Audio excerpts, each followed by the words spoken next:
Good evening, everybody. If we can all get a seat or stand towards the back. They're trying to bring in some more chairs. We want everybody comfortable. There's still some more over on this side, on my left, on your right, if you're facing me.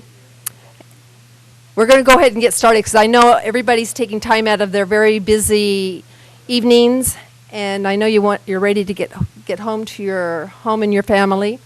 So thank you so much for being here. This is going to be a BAER assessment presentation regarding the RIM wildfire assessment. Oh, just in case, BAER is spelled B-A-E-R, and it stands for Burned Area Emergency Response. It's not recovery, it's not restoration, it's response. And the response means the response of the watershed.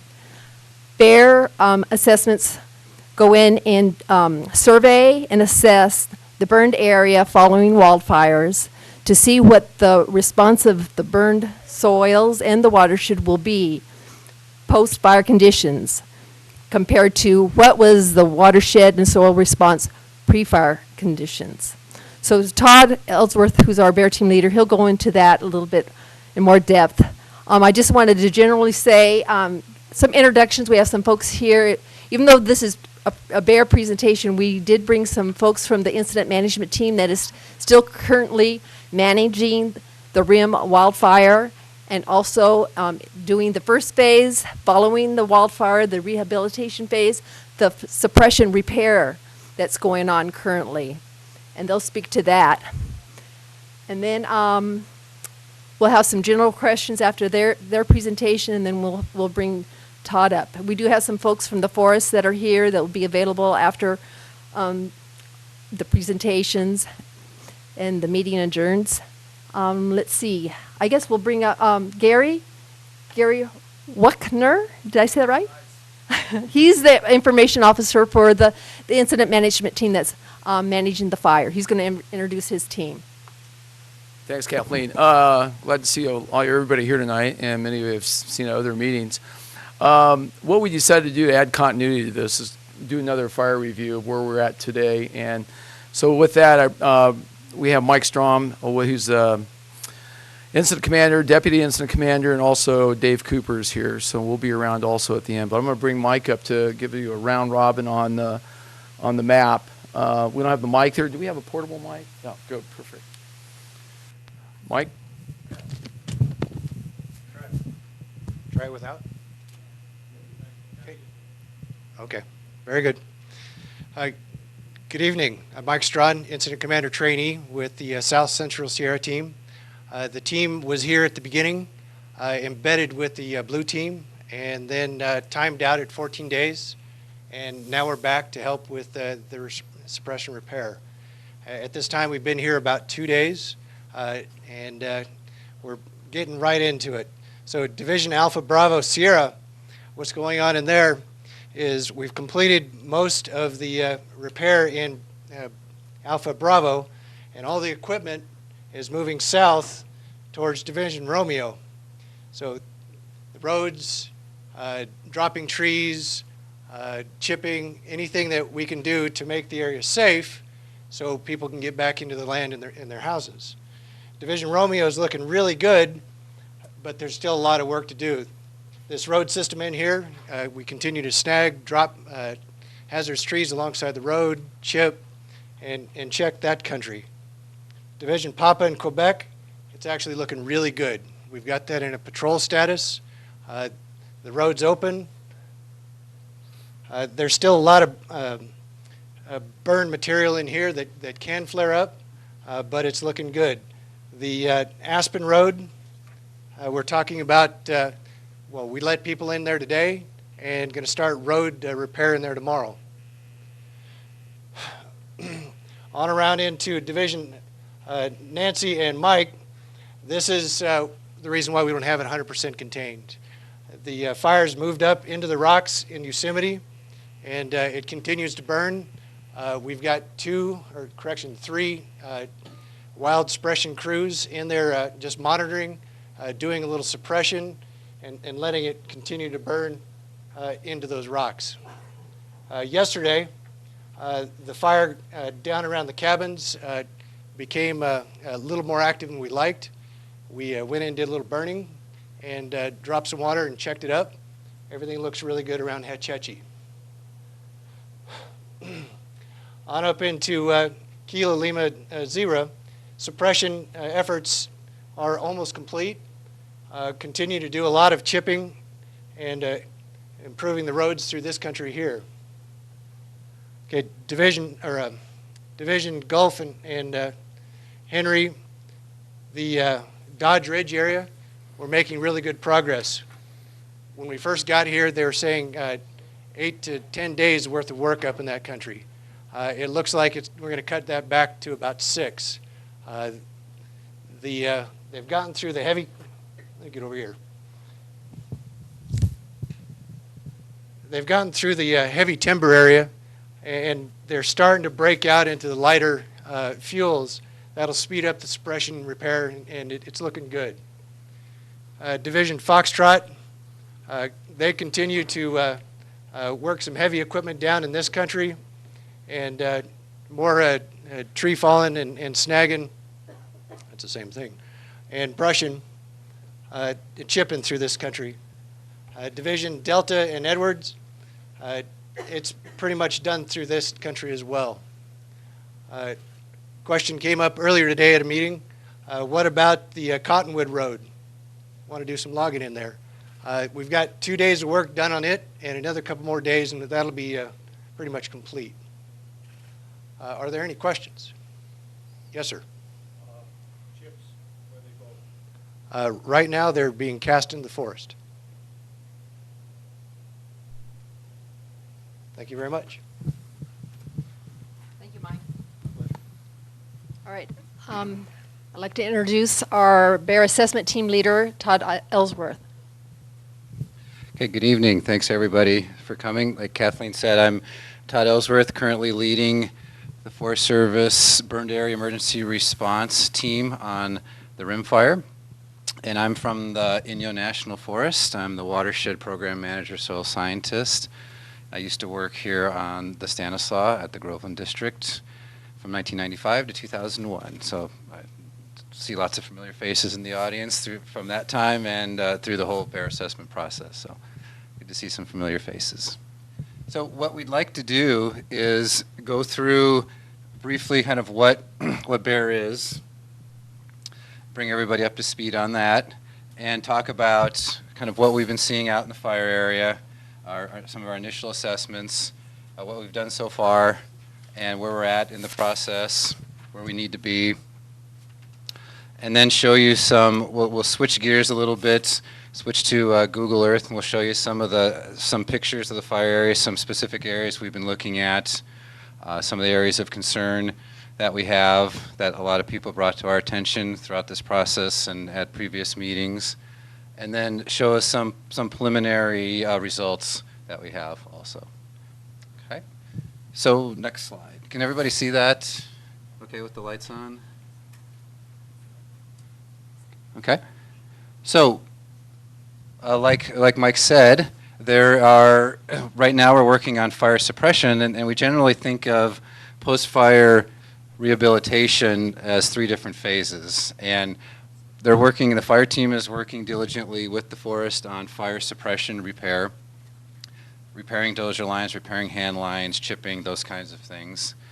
And excuse me, generally when the fire is 50%, 70% contained, somewhere around there, we start assembling a burned area emergency response team to start looking at post-fire impacts to critical life and safety, property, natural and cultural resources.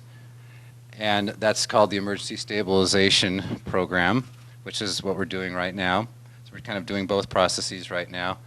And then, of course, there's long-term recovery and restoration that the forest is also starting to look at right now. So all 3 phases of this are important for restoration of the forest after the fire.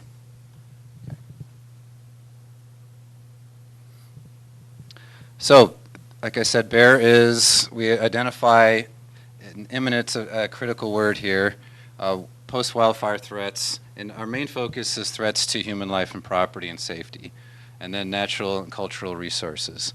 And we want to take immediate action, meaning generally before the first runoff producing significant rainfall in the winter to manage risks.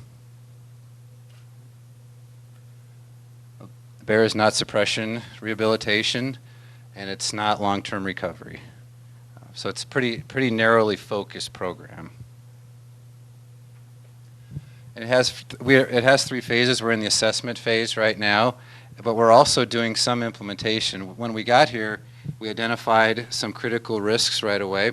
So we put in a preliminary report, and we got funding. We have funding on the forest. We're starting to implement some treatments and have an implementation team building that program up. So basically, that program, depending on what's approved and what's going to be done, will mimic the assessment program. It can have a team leader and those kinds of things also. So we use the incident command system for that also. It's a logical way to do those things. And then we can also do monitoring under the BAER program.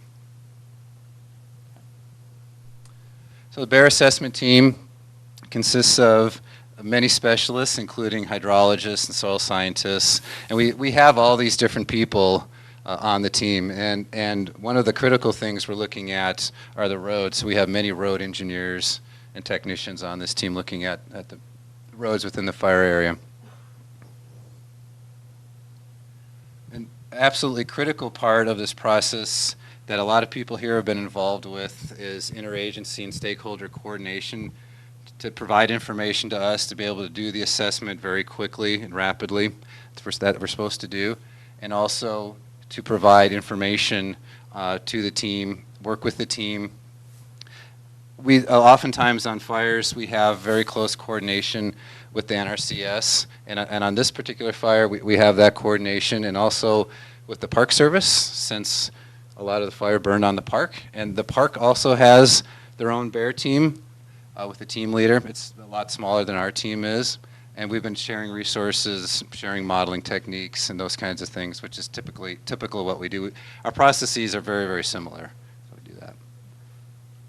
This is kind of a unique. This is kind of a unique fire where we have a state water quality control board people on the team too. So it's good to have them. So we have a lot of state, local, and federal people on the team.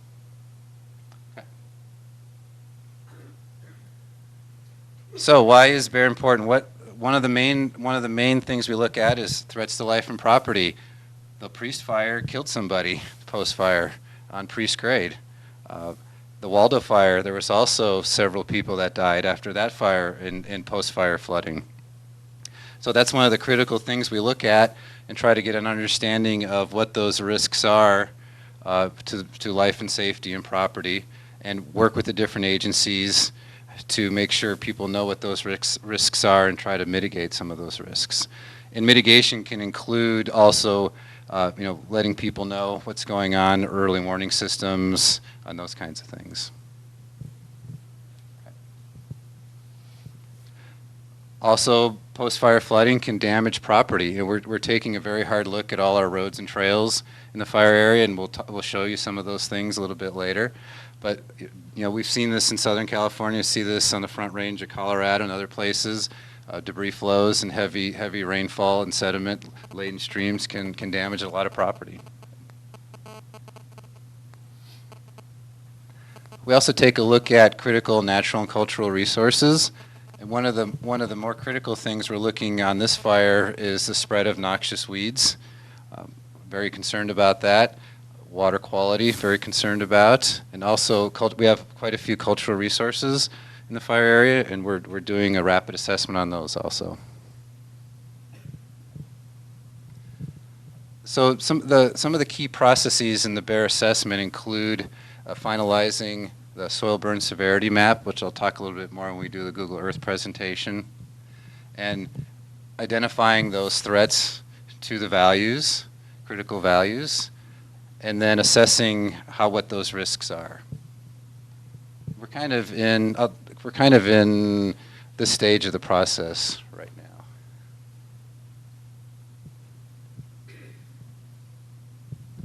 So some of the strategies we use that are proven, we need to use proven treatments, and we generally want to take minimal action, more passive restoration than active, if that's justified. It needs to be proven effective and can reduce risk within the first year. That's the critical year. And it's not an open checkbook. We have to make sure that it's economically feasible and technically feasible. Some of the things we commonly look at, for flood mitigation, we may do a hill slope or a stream channel treatment. We're going to take a very hard look at storm proofing to make sure our roads and trails get through the winter, for instance. And we also have already received funding, and we're starting to design some safety hazard warning signs, especially at some of the major ingress and egress areas in the fire, like Cherry Oil Road and Cottonwood Road. So a little bit more detail about the process and where we're at.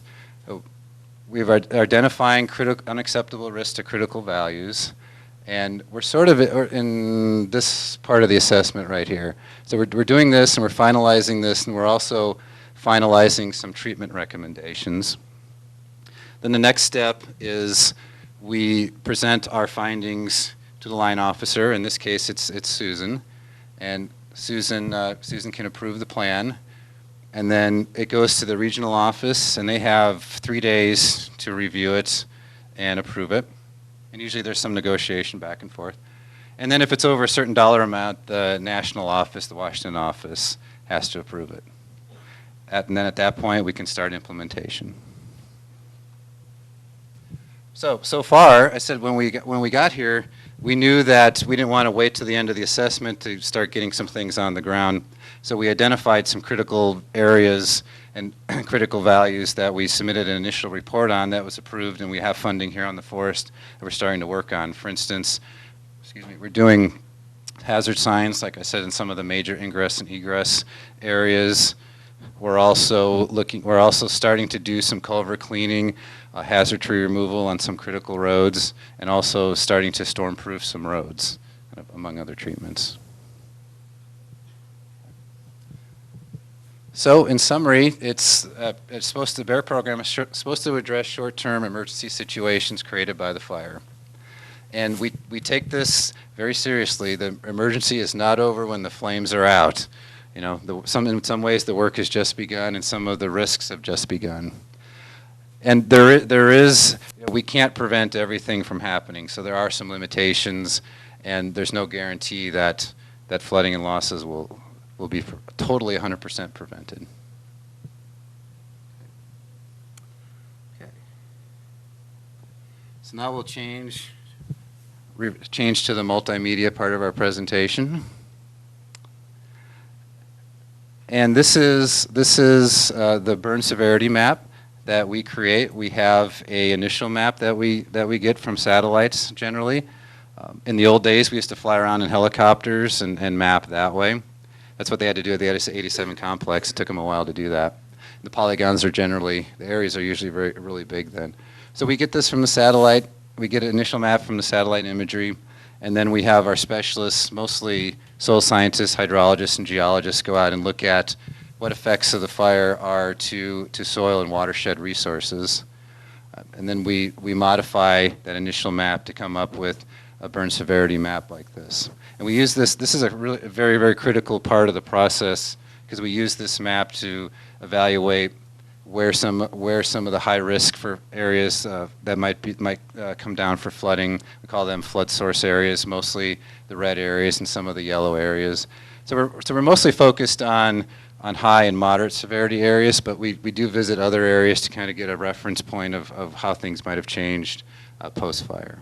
So in this particular fire, 7% of it burned high in the way we model it, the way we assess it in soil burn severity.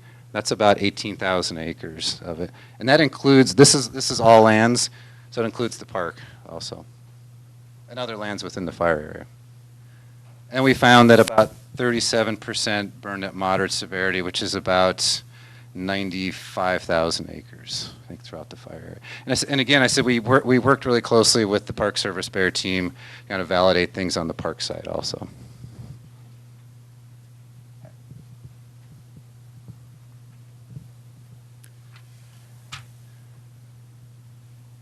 So we want to look at some pictures. Did it freeze? Okay. Okay. So we just want to show a couple pictures of landscapes of the fire area looking north on Tuolumne Canyon from the helicopter.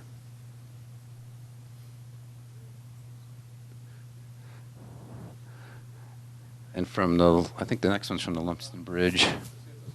Okay. Oh yeah, definitely.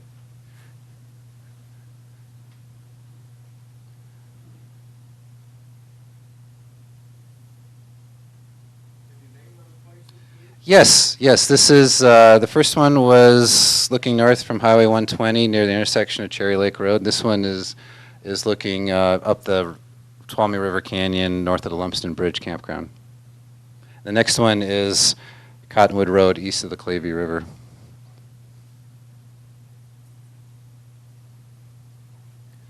So here's the Clavey here, and this is that corner. And we'll get back to some of this area a little bit later. Okay, so we want to, this is an area again near the Clavey River on the Cottonwood Road, where we saw some vegetation coming back, and typically that happens after a fire. The trees, you uptake water, the trees get consumed, they die, and springs start coming up throughout the forest.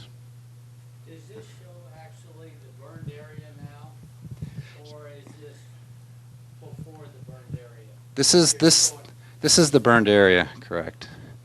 The Google Earth image is pre-fire, but that's the latest image we have for that. But this is in the fire area. Okay. So we want to show a few of the values and a few of the things that we've been looking at throughout the fire area. This is the Hanby Trail on the Groveland District. See, it's very steep. So these are some of the things we look at. We look at some of these assets like roads and trails, and we look at what the burn severity was, and we can determine how it might fare post-fire during the winter. So these are some areas we would look at potentially doing some trail stabilization work like water bars, rolling dips, and those kinds of things to get the water off the trail to keep it stable.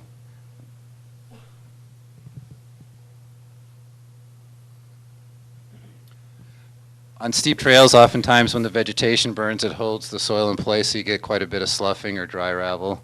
And this is pretty common after a fire, especially in steep canyon areas and on trails.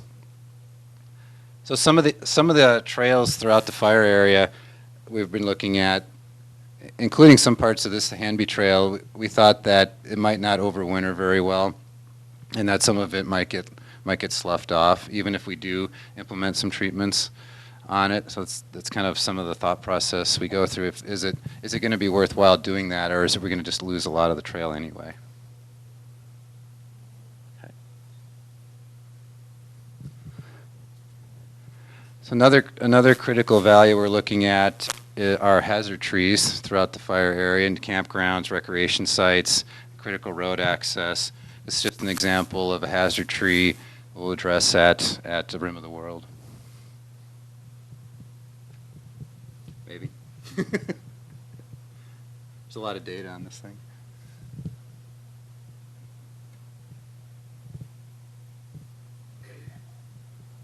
Let's skip that one. Okay, skip that one. Lumsden Road.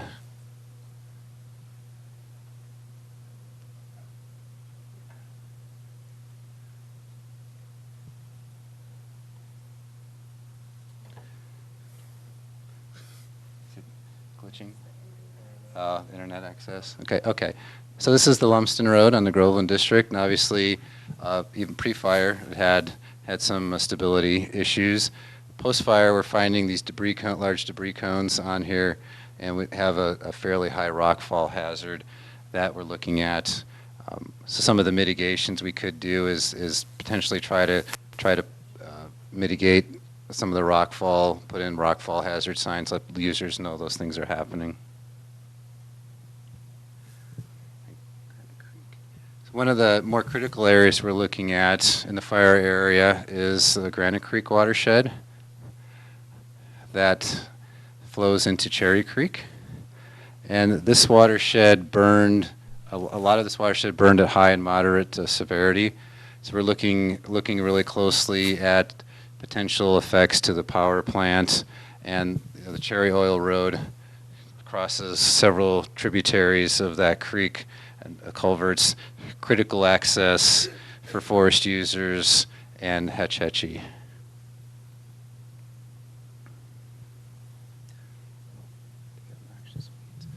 Like I said before, one of the things we're looking at is noxious weeds, like star thistle and spotted knapweed, things like that.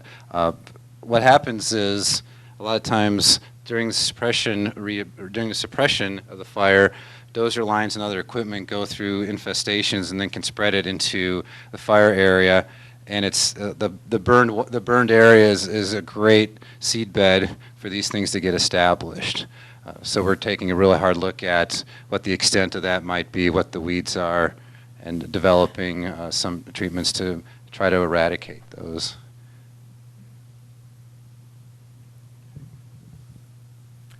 Another area we're looking at on the Cottonwood Road is the Bear Creek drainage.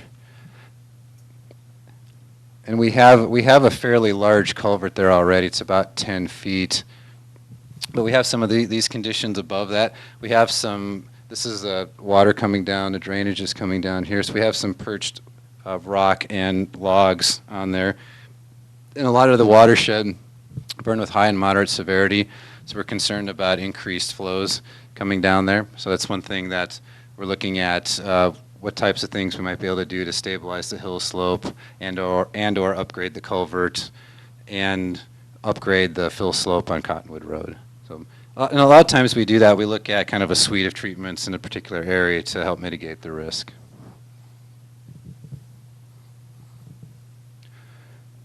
Okay, so Chris, I'm going to introduce Chris Stewart. He is the lead hydrologist on the BAER team, and he's going to talk a little bit about some of our strategies for hydrologic modeling.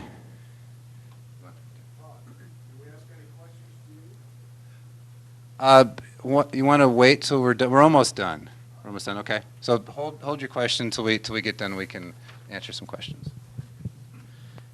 Hello, I'm Chris Stewart. I'm the lead hydrologist on the team. I'm currently working on the Modoc National Forest up north. Anyways, I'm coming in to talk to you about the hydrologic modeling we did. Basically, we come in, we find out where our values of risk are, where our watersheds are. We try to model and find out where our biggest problem spots are going to be. First, we had to find a model. The model we picked was one that we've been using here in the Sierra Nevadas for a while now. We used it on the McNally fire back in 2002, which is a 150,000 acre fire. So it's also been used on fairly large fires like this one. Basically, it's based off of gauge data. Most of it's USGS gauges. So it's based off of stream information from this area. And basically, it makes it a lot easier for us to model because the watershed parameters for this area, as far as rock types, elevation, precipitation, all that's already built into it automatically for this area because it's information from this area. And this area, this gauge information, a lot of it's been in place since like the 20s and 30s. So the nice thing about this area is we had a lot of data to work with. As we move on to one of our first points, basically the important thing to look at here is we are looking at discharge pre-fire and post-fire. And for those of you who don't know, discharge is, or cubic feet per second is usually how we measure it. And just to kind of put it in the ballpark, If a stream is flowing at 1 CFS, basically it's 1 basketball going by every second. So you guys know. If you want to bring up the numbers. This will show you the pre-fire and the post-fire that we modeled for Cherry Creek at the powerhouse. Please take in mind that this is a model. It's going to give us a pre-fire discharge and a post-fire discharge.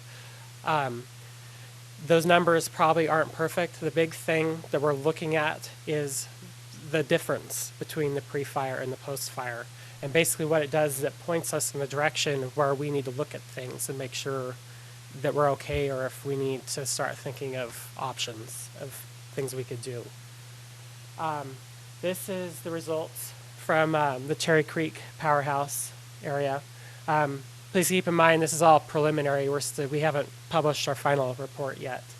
The blue is the pre-fire discharge that we calculated, and the red is the post-fire discharge, and that's in cubic feet per second. And if you scroll back up to the top, basically we found out that there's going to be a 1.6 times increase post-fire because of the burning that happened in that watershed. And this is all based off of the soil burn severity and how hot or how severe that watershed burned.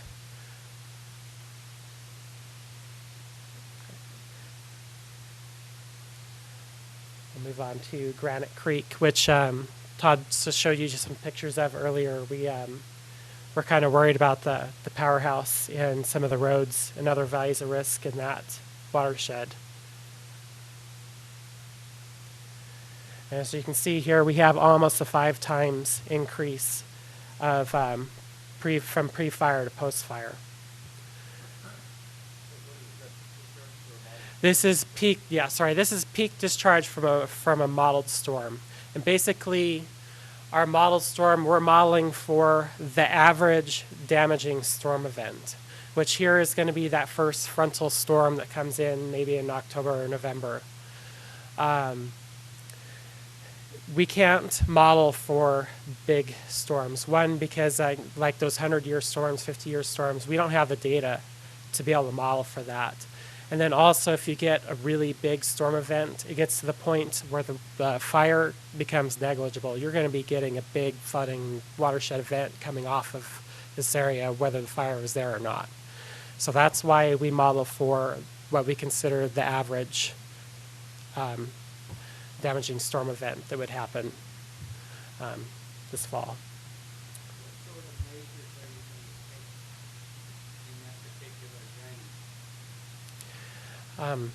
We're currently working on that. At this point in the process, we went out and we did the soil burn severity, and now we're doing our modeling to find out where our issue spots are, and then we move on to. Yeah, I can help answer that question. So we did some preliminary assessment. We realized that this is an area a critical area we're concerned about. We had a team that went out today with some members of Hetch Hetchy to take a closer look at what some of the risks are and develop some preliminary treatments. We're upgrading the culverts on the Cherry Creek Road, potentially putting in some deflectors above the powerhouse, potentially doing some hill slope treatments to mitigate high flows and sedimentation coming down. Those kinds of things.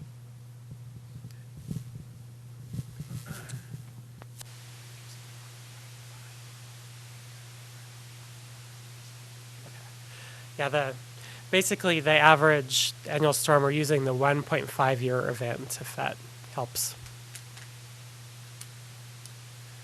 This is another point we modeled for at Camp Tawonga.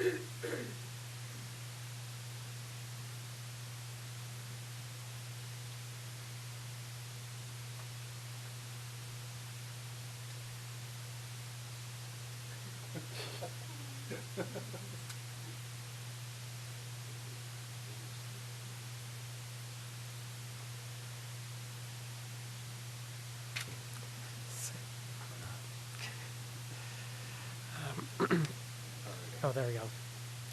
Okay, as you can see, we have a 2.4 times increase from the pre-fire in that watershed. Another important thing to note here is this is just discharge. This is just water. This isn't currently modeling for sediment or erosion or debris. We do have some other models that are modeling for sediment, and we're working on getting those numbers.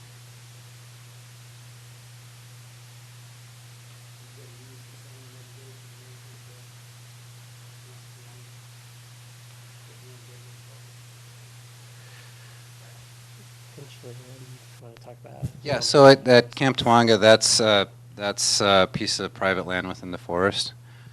So we work with our partners, the NRCS, to look at what the risks to private land might be, and then we would potentially develop some treatments to mitigate those risks. And at this point, we haven't found anything that's in harm's way there.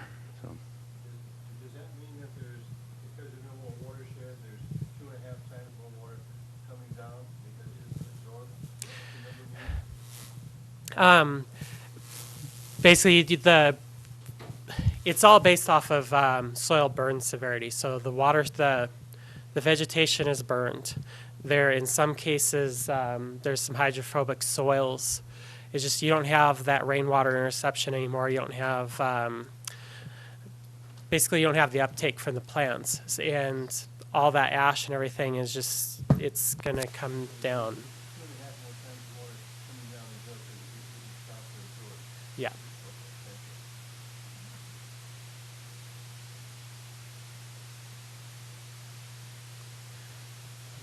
So is that the last one? Okay. Thanks. So, thanks, Chris. So that was just a kind of a sample of some of the areas that we're starting to model, and we have about 54 pour points. We call them pour points, where we've modeled across the fire area at this point, and where the forest or we out in the field have identified that those areas might be a potential concern, or people here have identified that. So we're doing that. Here's kind of where they are all through the fire area. So we'll have results for all these when we finish our report, and kind of where we're at with our assessments and evaluation recommendations and report. We plan on having all that completed and presenting that to Susan this Tuesday. So we have a lot of work to do this weekend. But we feel confident we can meet that. Again, we do this very rapidly because we're trying to look at if there are some critical risks. We want to try to get things implemented before the first damaging rainfall, which we know can be in October or November. One of the major things we're looking at, again, are road treatments and stabilizing roads and trails throughout the fire area, and noxious weeds, and looking at some of these critical areas we show, like in Granite Creek and in Bear Creek.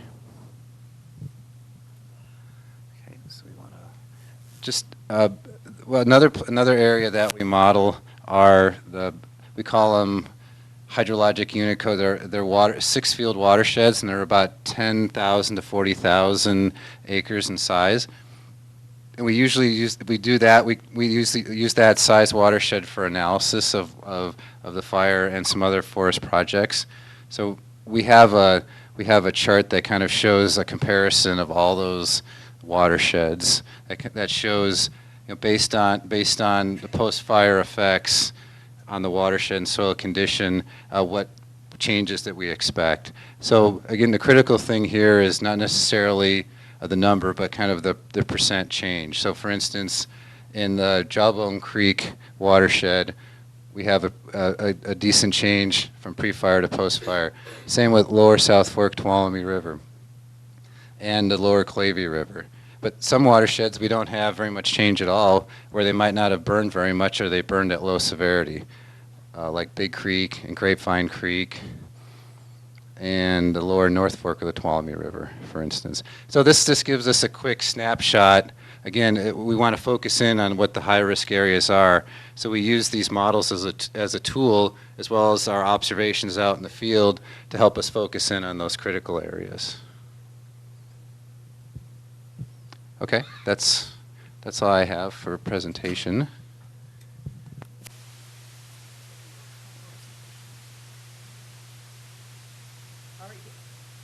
Any questions for Todd?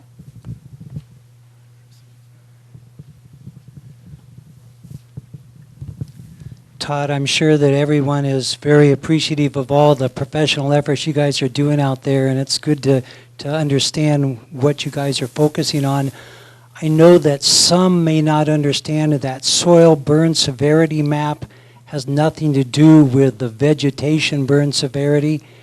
And I'm just wondering, do you have the vegetation burn severity map that you could put up there that shows 100,000 acres of high severity burn and 70,000 acres of moderate severity burn, so folks get a better sense of how stripped many of these watersheds are of the tree cover, the brush, basically no plants left to help hold the soil? I don't think we brought a copy of that with us tonight.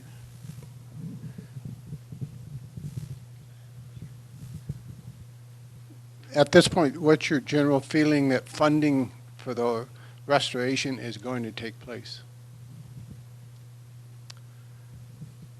Okay, everybody hear that question, funding? So under the BAER process, some of the major things we're looking at, like I said, are road stabilization, some trail stabilization, and noxious weed eradication, some of those types of things. So it could be several $1 million for this part of the restoration process. Again, it's got to go through 3 approval processes, so there's a lot of negotiation back and forth before that actually happens. I think you guys have done a wonderful job, but our main concern is getting everything fixed and getting back to normal. You had mentioned noxious weeds, and that sounded real good, but I'm on the Resource Advisory Committee, and we've been fighting noxious weeds for many years. And one of the problems is your NEPA process costs more than getting rid of the noxious weeds. Now, is everything that they do on logging and everything else, does that have to have a NEPA, or will they forgive the NEPA for a while until we get everything back in order? So for long-term restoration like that, yes, it'll take a NEPA process. So that's why our logging went from 80% down to 10%.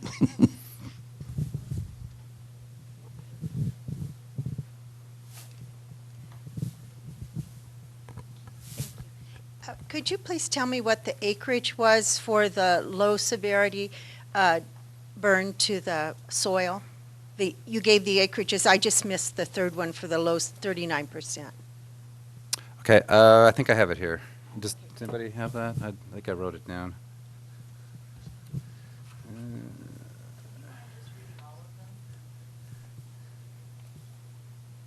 Okay, so the acreage for the high severity is 17,910.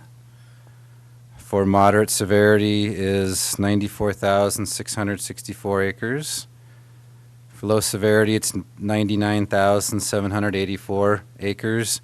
And unburned is about 43,495 acres within the burned area. And that's all lands.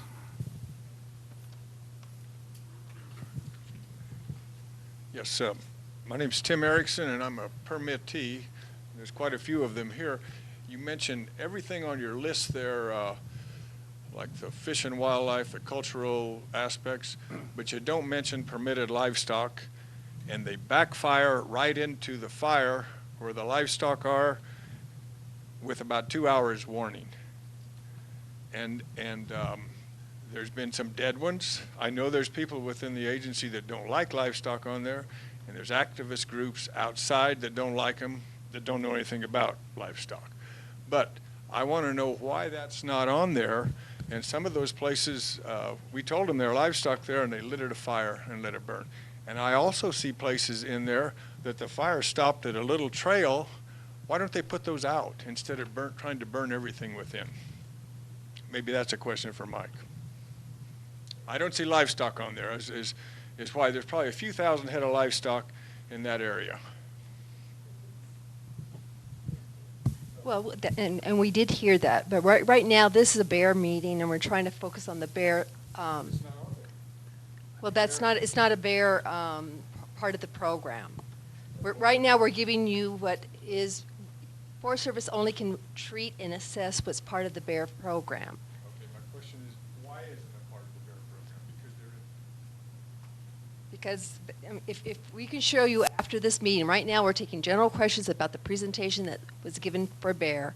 I have the manual with me, and I'll show you why grazing is, or the cattle is not part of the BAER program. So this was, Tim, this was just an example of some of the partners that we use. It wasn't meant to be an exhaustive list of everybody, because we can't list everybody. But we take, we want to, at the beginning of this process, we heard from a lot of people what some of their concerns might be, and we try to engage through this process as many people as we can to listen to what their concerns are. And some of those concerns might be outside kind of the narrow focus of the BAER program, but we certainly hear what people say and are trying to address it the best we can, either in this process or moving forward, long-term process. Thank you. Todd, how does it work with like BLM and Bureau of Rec? Do they contribute funding for this assessment? Because I know BAER only applies to Forest Service land, but what about the other federal agencies? Yes. So the BAER program applies to both the Forest Service and Department of Interior land management agencies, like the Bureau of Land Management, like the Park Service, like when there's a fire on tribal lands. We also, the Department of Interior team helps the tribe assess those lands, and Fish and Wildlife lands. So it applies to both those agencies and the land management agencies and those organizations. So the Department of Interior also has separate funding to address immediate post-fire stabilization, as the Forest Service does. My name is Andy Crook. I'm with the Crook Family Ranch.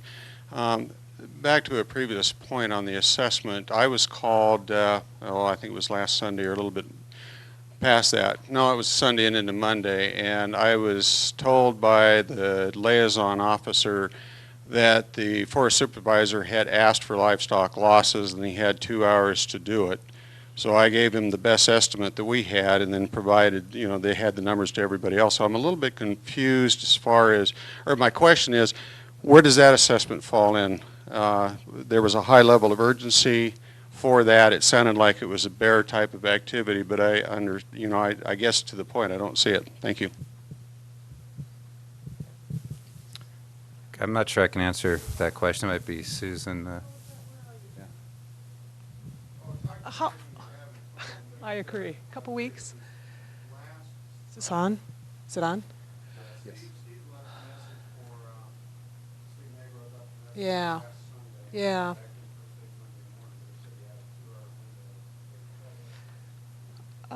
Yeah, because we were trying to round up the numbers of losses. It wasn't for BAER. It was one of my bosses was going to be talking in a meeting in Sacramento, the state and private meeting, the quarterly agency meeting, I think, that you have, that Jean went to.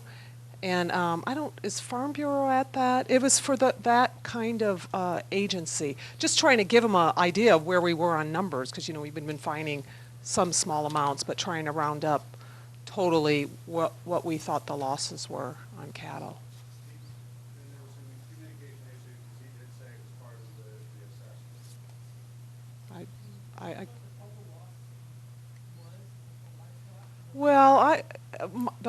Based on that, I've been saying 300 to 400 cows. But that was already a while ago, so I don't know if if you guys have found some more, and if we're still at that number for across, and maybe the team knows here.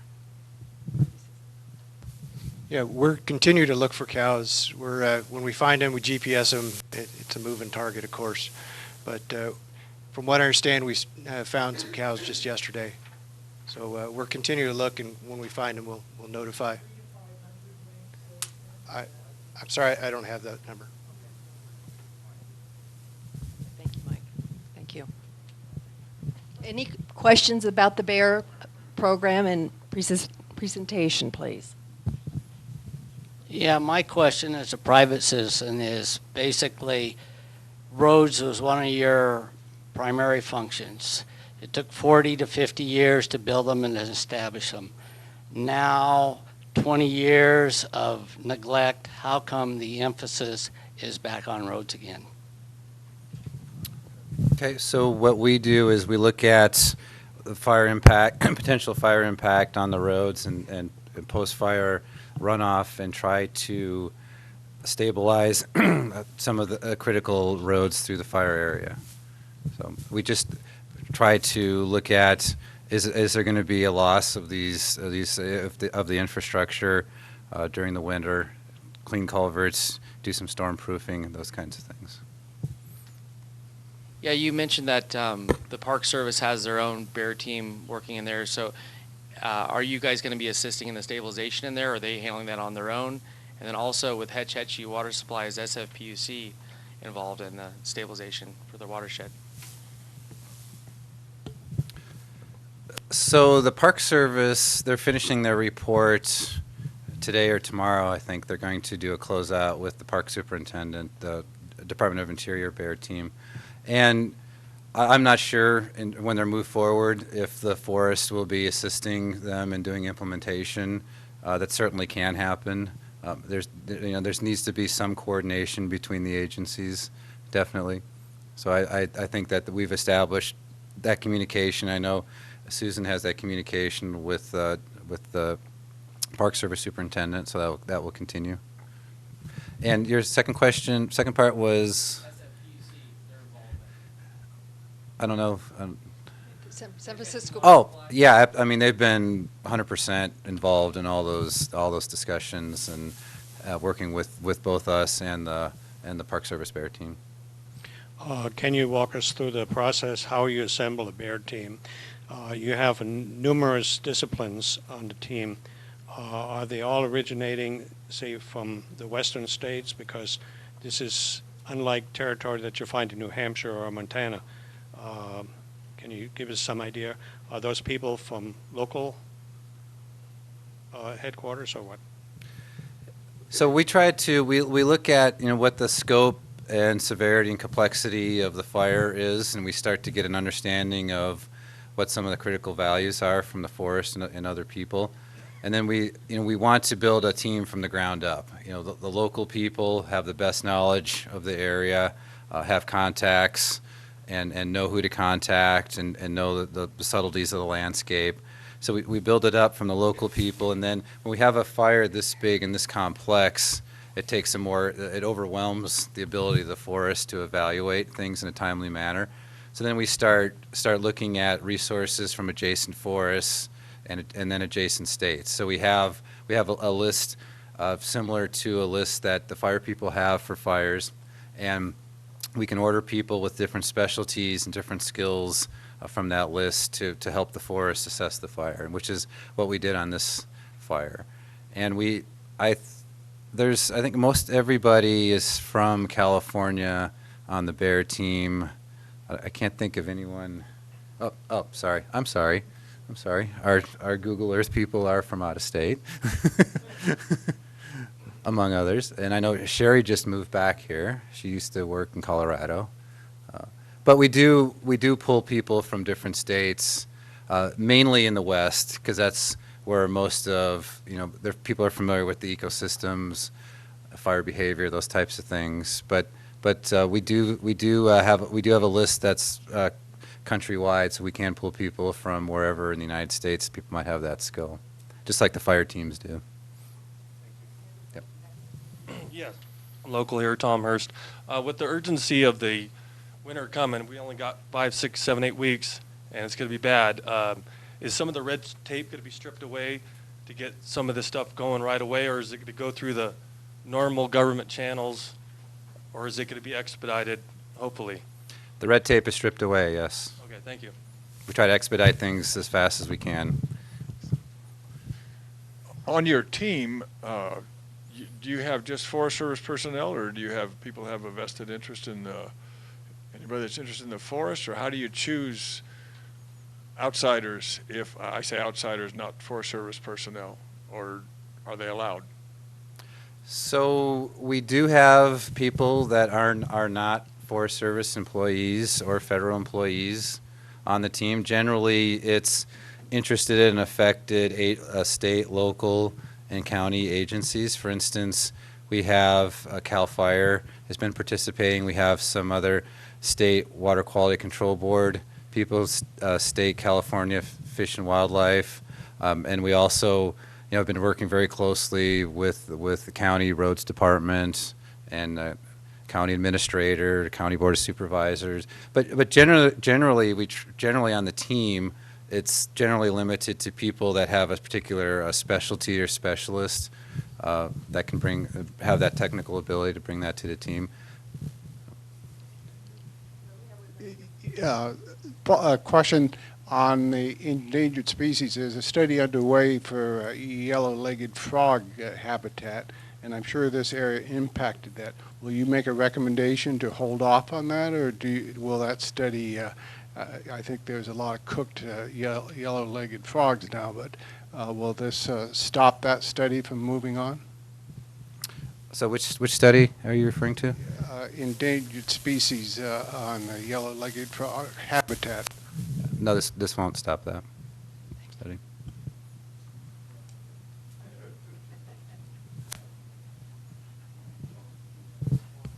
I just wanted to follow up on the question about the SFPUC and just wondering in what way are they engaged in the conversation or engaged financially? I know they pay $5 million a year for the privilege of using that water. So just wondering, since all the other agencies are a little apart from that sort of utility, even though it is a public utility, just what is their engagement? So their engagement with both us and the Department of Interior BAER team has been, from the get-go, we're engaging, talking with them, especially on the park side, looking at what the burn is above some of their critical resources, Hetch Hetchy, and then also they have infrastructure on the forest, like the powerhouse and those kinds of things. So, today we went out in the field with them again to look at what some of those risks might be to try to characterize that, and they also will likely help fund improvements to the Granite watershed, improving the culverts, those kinds of things. They would fund that. So they have a financial stake in what goes on here. So. Thank you for the presentation, and thanks for all your guys' efforts. My name's Shannon Poe. I'm with American Mining Rights. You had talked about roads and assessing the danger to the public. My question is, and I'm just going to take one particular area over by Pilot Ridge that goes out Bull Creek clear to Bryceburg, and that area after the fire, and maybe Susan can answer this a little bit better, just last week, that whole area was closed, even though it's not a part of the cleanup process and it's not a part of the fire. So how is it that big area over there gets selected to be entirely closed? I'll let Susan answer that question. Is that south? Is it the southern end outside the perimeter? Yeah, way outside. Yeah. 12 miles outside of where the fire. Yeah, when we went into this particular closure, which was a shrinking of an earlier closure when the fire was really, really going, we had a variety of cooperators in the tent one morning, 0700, 0800, something like that. And it was Fish and Wildlife and county sheriff, I think county was there, various law enforcement agencies and our law enforcement folks and the IC at the time, different one than the one now. We all sat down and said, what do we need? We need to shrink this a little bit, but we still don't want all that traffic on the roads because we still had a lot of fire traffic going in those roads. Well, I don't know specifically where you're talking. That southern end is probably the area I know the least. But law enforcement, their approach on closures is always how they can enforce it. So they would have picked areas that they could close it and get secure, feel secure that people wouldn't be traveling on the road. But just let me tell you, because I know you've been calling our office, you've been calling Groveland office, probably Fish and Wildlife office, but we are looking at it and we're going to shrink it some more in those areas where it's way outside the black. So. Yeah. When those roads will open up, so we don't have anything to do with the fire. Yeah, our closures take a few days to write. They have to go through our attorneys, so I wouldn't expect anything before next week, obviously, probably into next week. Where will that be posted? Jerry, is Jerry Snyder here? Where do we post it? Yeah, and we would do a press release too. But promise me, if any of those creeks are coming out of the fire area and anybody wants to be working on them when it's raining, get the heck out of there. And I'm not sure those are coming out of the fire area, are they? No, upper watershed. None of them were even the headwaters. Yeah, that's what I mean. I just want people to be safe and not get themselves into trouble. We don't want people hurt either. Yeah, okay. Yeah, we're reviewing it and working on it tomorrow. Thank you. Next.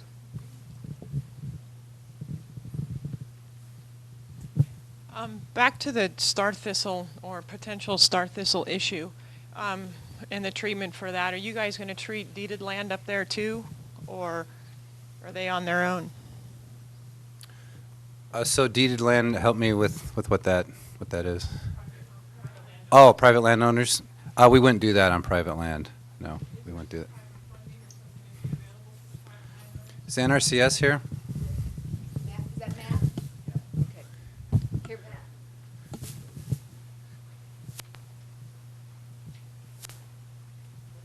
Yeah, no problem.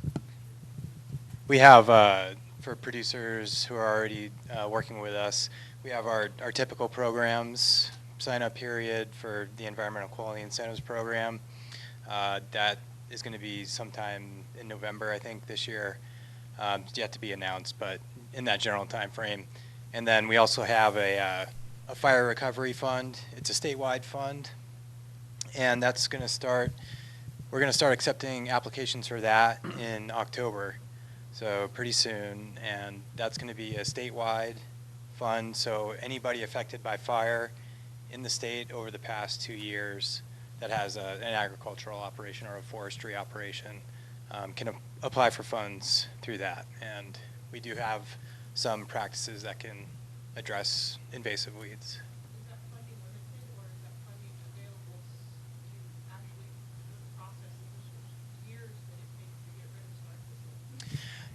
Yeah, that's a good question. We can talk about it some more, but it involves both some implementation practices and some management practices that we'd work with you on. So the funding is typically for a short-term contract, but working with you. Yeah. Thank you, Matt. Another question here? Is the vegetation burn severity mapping done as part of the BAER team? Does the BAER team do that, or is that outside BAER? And I assume there's some correlation with the soil burn severity. Can you talk a little bit about that? Yeah, that's usually done outside of the BAER process. Another remote sensing process does that, and there is we definitely use like I said our initial map. We have some processes at our office in Salt Lake City that kind of give us an initial map that uses what the vegetation burned was as kind of an initial screening. So we definitely do use that as one of the indicators. Question over here. Yeah. The Groveland Ranger District wildlife person was quoted in the Union Democrat as saying there was very little damage to wildlife. It seemed like that was maybe early, got way ahead of BAER. But can you, when will you have an assessment of the wildlife situation and wildlife losses? Thank you. So the actual losses or habitat, or both, is that what? So, okay. Okay, so I know the wildlife people are doing some of that right now. We haven't found a lot of deer or other impacts, other deer that are dead or impacts to bears or other types of wildlife. But that's kind of more, they do a very, very cursory assessment of that initially, and then kind of long term they'll do a more thorough assessment of that. I have a follow-up question to that. There was some mention of sediment modeling that was being conducted. Will that predict turbidities in our streams and allow us to evaluate potential impacts to aquatic organisms? Yes, it will. And again, it's a model, so there's some limitations to it. But yes, we will have that, and we'll have that by Tuesday.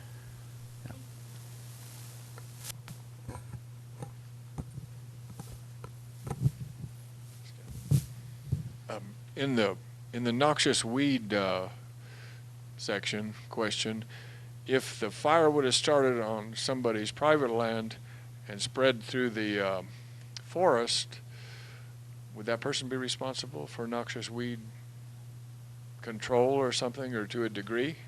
If so, the fire started on the forest, why wouldn't it carry over into the private land? So the first part of your question, if it started on some other jurisdiction or private land and it went to the forest, would the private landowner be responsible for that? No, they wouldn't be. They would not be.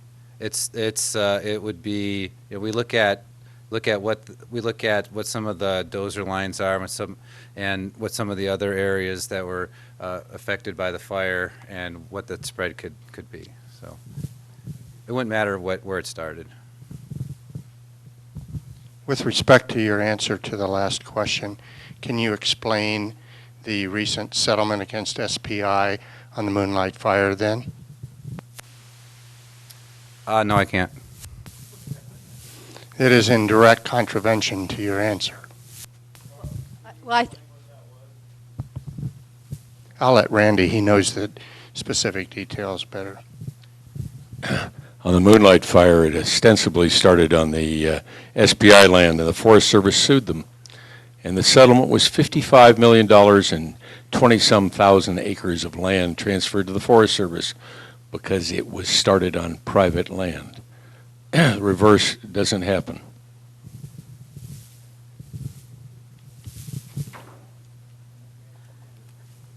I don't think you were talking about suppression costs, were you? I mean, were you taken in the BAER context of fighting or going after the noxious weeds? I mean, that's really a legal suppression cost. It's called fire trespass. So that's not even in BAER realm right now. We'd have to probably bring our OGC attorneys to talk about the criteria of when they decide to go after either a private person, whoever starts the fire. There's a lot of, I'm sure, background information that they consider before they do that. So, again, that wasn't a BAER question. Any other BAER questions? The area that is severely burned, the soil essentially sterilized. What is the expected rehabilitation or time till you can expect grasses, brush, or trees to be able to grow? So in the high severity areas, yeah, a lot of times the seed bank is negatively impacted, so it takes longer for those areas to come back, and it really depends on what type of vegetation type it is. If it's brushier or oak, manzanita, those things tend to come back fairly quickly, and some of the grass can come back fairly quickly. If it's in a timber stand, sometimes the understory, there's not a lot of understory vegetation in there, and it takes a little bit longer those areas to come back. But generally, what we assume is about 5 years after a fire, it gets back to pre-fire erosion and sedimentation conditions. Generally, that's what we consider. And again, it depends on where you're at and veg types and those types of things. If it burns all the poison out, I'll be happy. Yeah, I think it burns some poison out. That resprouts quickly, though, after a fire. Everybody will be happy. Yeah. Okay. And then you're next. In low severity, is that more or less underburning? It didn't get any crowns? That's correct. There might be an occasional tree that torched or areas that burn a little bit hotter, but generally it's just a low underburn with green canopy and the duff and litter in place. On what you've mentioned tonight and gone over, can you make a correlation to what goes into the report that you will send to the forest supervisor? And when will we be able to see that information? So see if I understand. Make a correlation to. Oh yeah, all this will be in the report plus much more, and that information will be available probably within the next few weeks. The report isn't considered final until Susan reviews it, approves it, sends it on to the regional office. They have 3 days to review it, ask some additional questions of either Susan or the BAER team. Then if the initial and the subsequent funding requests for these treatments are over $500,000, then it has to go to the Washington office. And again, they have 3 days to review it. So after that's done, then it's considered, when it comes back with funding, it's final. So just like we just last Friday released the information of the initial treatments and funding of $362,000 that came to the forest, and we describe those BAER treatments, we will do that when that comes back. And that I'll post it on InstaWeb, and we'll send out a news release announcing that. Good question. Good BAER question. I love it. Yes, part of it, the earlier one, is already on InstaWeb. All right. I don't know how we can do. We're still figuring out how we can put the movie on there. But right now, the initial BAER slides are on InstaWeb. There's 2 presentations. One's a very basic BAER presentation, and this other one that has a little bit more information. So both of those are on InstaWeb. And it's RIM post-fire BAER. It's separate from the RIM fire. So there's 2 places to get information regarding the RIM fire. The suppression IMT webpage and the BAER.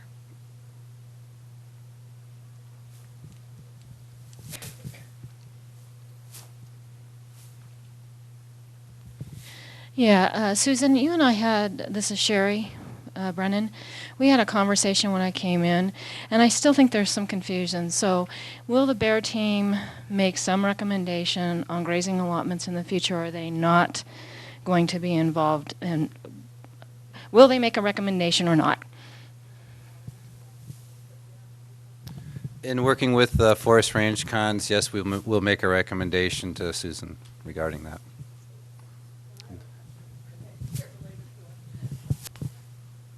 So does that recommendation include some level of investment that needs to be done on those lands, grazing lands? It can. Okay. It kind of depends. Okay.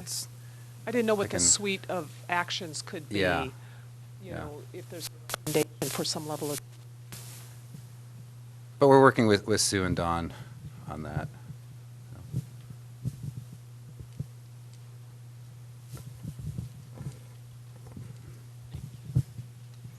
Will the permittees have any input? Yes. Susan will be. We're here. Yeah. Yeah. I really don't want to get into this.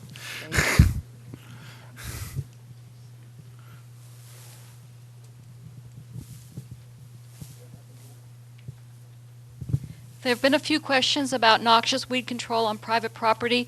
I just wanted to announce that the NRCS, in cooperation with our Cooperative Extension Service, will be putting on a workshop for private landowners regarding noxious weeds and regarding the restoration of grazing land.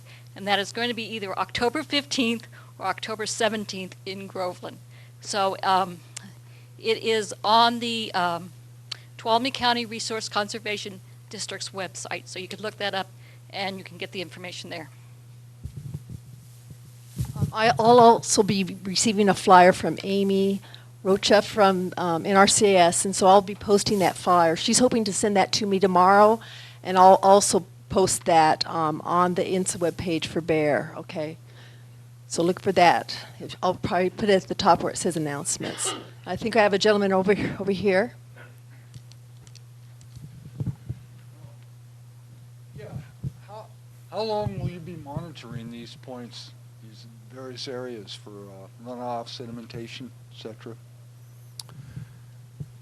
So if we implement some treatments, we can do monitoring for up to 3 years. But for some of these pour points, I don't know, Chris, what post-fire, I mean, we can run the model again after several years, and then based on vegetative recovery.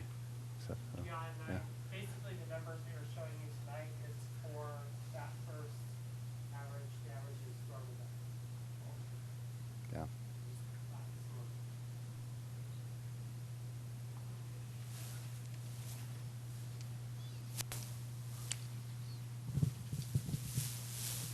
Sorry, you guys. Excuse me. Okay, question? Yeah, I guess as part of the cattle community, I'm still a little concerned about the vagueness of the response to input on the grazing. But regardless of that, which is a serious issue, once a recommendation is made, what type of options or appeals do people have if the recommendation is counter to what we believe is the right thing from a grazing standpoint?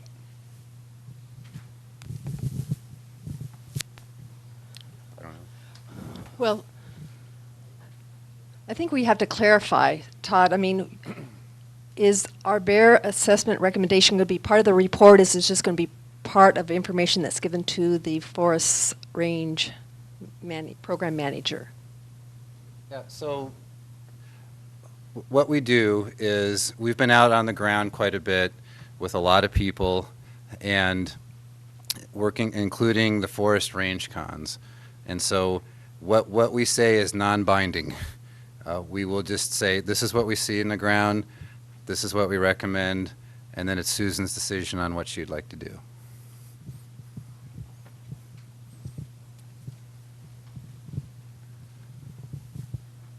Just trying to learn about the process. How did you choose the 1.5-year storm event?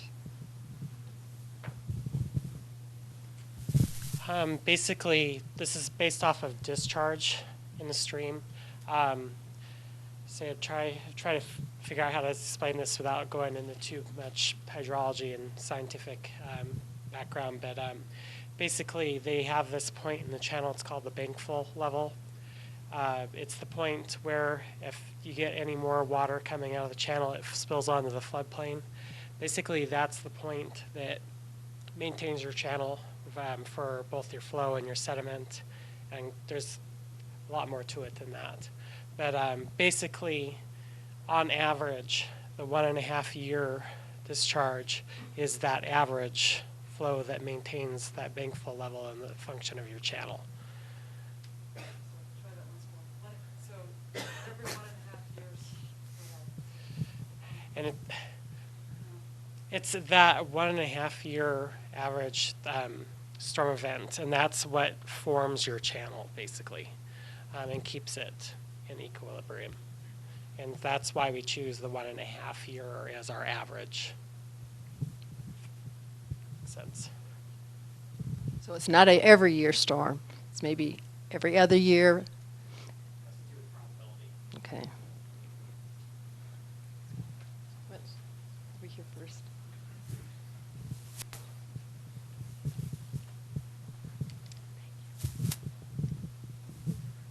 Todd, I think I heard you say that there will be staff staying around afterwards for those that want to ask additional questions. Could you identify which folks, for instance, Chris in hydrology or anyone else, so that those who do want to stay can make sure they get to the right folks to get their questions answered? Yes, we have a couple BAER team members, like myself. Thank you. And I'm also a soil scientist. I can answer some of those kinds of questions. And Chris is a hydrologist. We also have Sherry Hazelhurst, who's been helping with some of the interagency coordination. And I think that's the BAER team members, technical BAER team members here tonight. And we can point to things on maps and stuff. Well, I do appreciate all the questions, and especially with Todd here. Todd has been doing BAER assessments for 20 years, and so he has a lot of knowledge to share with you. Thank you for coming to this BAER briefing. I'd like to thank the incident management team, Central Sierra team, for coming and giving us an update regarding the status of the fire. It's still not 100% contained. Still working on suppression repair. We do have folks here from the forest and from the BAER team. So with that, we'll adjourn. And if you have anything that you'd like to see on InSweb or other additional information, just let me know. Thank you so much. Yep, thank you very much.